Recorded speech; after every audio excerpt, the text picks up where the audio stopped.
Danes si bomo pogledali, kako napišemo opravičilo. V elektronski pošti najprej izpolnimo okenca, komu pošiljamo sporočilo in kaj je naša zadeva. V zadevi lahko že navedemo razlog odsotnosti ali napišemo samo odsotnost. Sporočilo vedno začnemo s pozdravom. V jedru napišemo ime otroka, dan ali datum odsotnosti in če vemo, tudi koliko časa bo trajala odsotnost. V jedru napišemo tudi razlog odsotnosti. Ali je otrok zbolel, ima zdravniški pregled, morda gremo na dopust naslednji teden ali je razlog kaj drugega. Sporočilo zaključimo s pozdravom in podpisom. Poglejmo si nekaj primerov. Glede na vljudnostno raven se odločamo med besedama pozdravljeni ali spoštovani. Beseda spoštovani izraža večjo vljudnost kot beseda pozdravljeni, vendar sta obe besedi primerni. Sporočilo začnemo z besedo sporočam vam ali obveščam vas. Sporočam vam ali obveščam vas, da je Ana Novak včeraj zbolela, danes zbolela.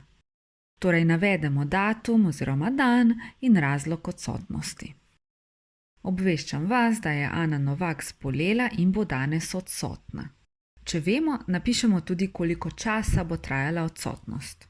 Predvidoma se vrne v šolo v četrtek ali odsotna bo danes in jutri. Sporočilo zaključimo s prošnjo za opravičilo. Prosim, da odsotnost opravičite. Na koncu vsakega sporočila je še pozdrav in podpis. Lep pozdrav, Meta Novak. Drug primer, zdravniški pregled. Spoštovani, obveščam vas, da bo imela Ana Novak v sredo 8.10. zdravniški pregled. Odsotna bo od 4. šolske ure naprej.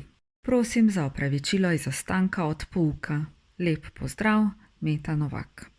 Tretji primer, nogometna tekma. Pozdravljeni, v petek 10.10. bo sin Jure Novak cel dan odsoten. S klubom imajo tekmo v tujini. Delovne liste zanj bo prevzel sošolec Anže. Prosim, če opravičite odsotnost. Hvala in lep pozdrav, Meta Novak. Če opravičujemo odsotnost za nazaj, bomo namesto prihodnika, torej kdaj bo in zakaj bo otrok odsoten, uporabili preteklik.